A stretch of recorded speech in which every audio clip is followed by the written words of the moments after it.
Hey guys, this is Scott again with Umber Outdoors. This afternoon we've been out taking some limbs off of the ground where the winds blew some down, and we found a really good limb there. That's about as big as it gets. It's a little bigger, but went out in the woods, took a little chainsaw. I've got a little Echo chainsaw. Nothing fancy. I think I paid a couple $300 for this thing, and it's been a good one. It's a CS 400. Our little saw cuts really good. We got us a little tote of firewood here for our basement, and I'm gonna go in just a second and show you the heater that we're using. But I bought these bags. Well, actually, a guy gave me these bags, and these are just those big totes that you can get corn or different things in. I take that and I stick it in the back of my side by side, and I fill it up like that, and I can take my tractor and put a chain through all four corners and pick that thing up out of the back of that and set it in the barn if I've got enough wood to where I'm filling multiple totes up.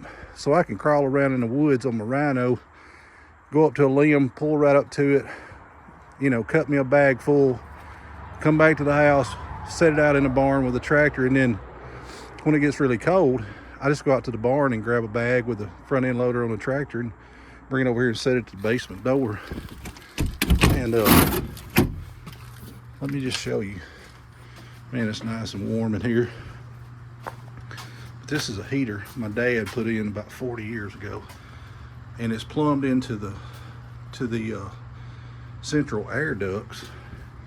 And what I do is I turn my central heat off, and then I come over here. I don't have much lighting, but you can't see it. But anyway, I've got I wish you could see that, but there's a butterfly valve in these tubes. And if I got my central on, you turn them where they're closed off to the heater. But when I want my heater on, I flip them up, and they're a long ways in here and lets the air flow through. So I got return air coming in that tube over there, and then this tube is where the heat's coming in. There's a fan and a blower motor, a squirrel cage motor, and it blows air across this heater inside this box here, and then it pushes it back out through there and through the central air ducts. So man, look at that. It's warm. It's got the house warm. And what we're going to do, we're just about out of wood.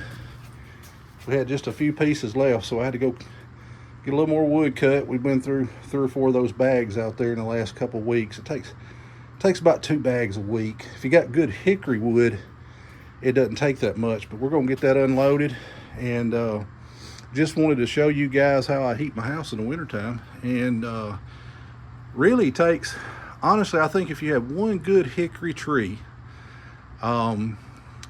that hickory tree, if you had it split and it was a good size, maybe a 10-12 inch hickory tree, that one tree would heat my house for an entire month.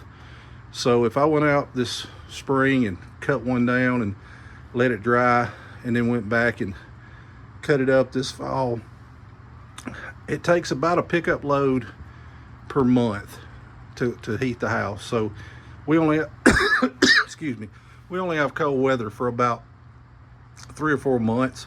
So 3 or 4 pickup loads, and I can heat my house for almost nothing. And I think this is a Knight brand heater, but it's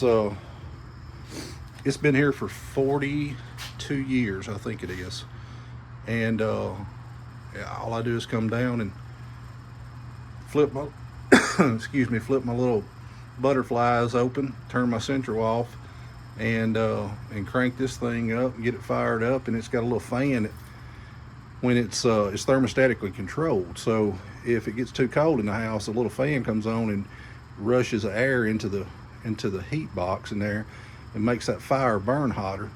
So when it warms up the house, a little fan goes off, and then it kind of smolders down and just sits there till the little fan comes back on, and then it puts air back to it. So right now it's pretty hot in here.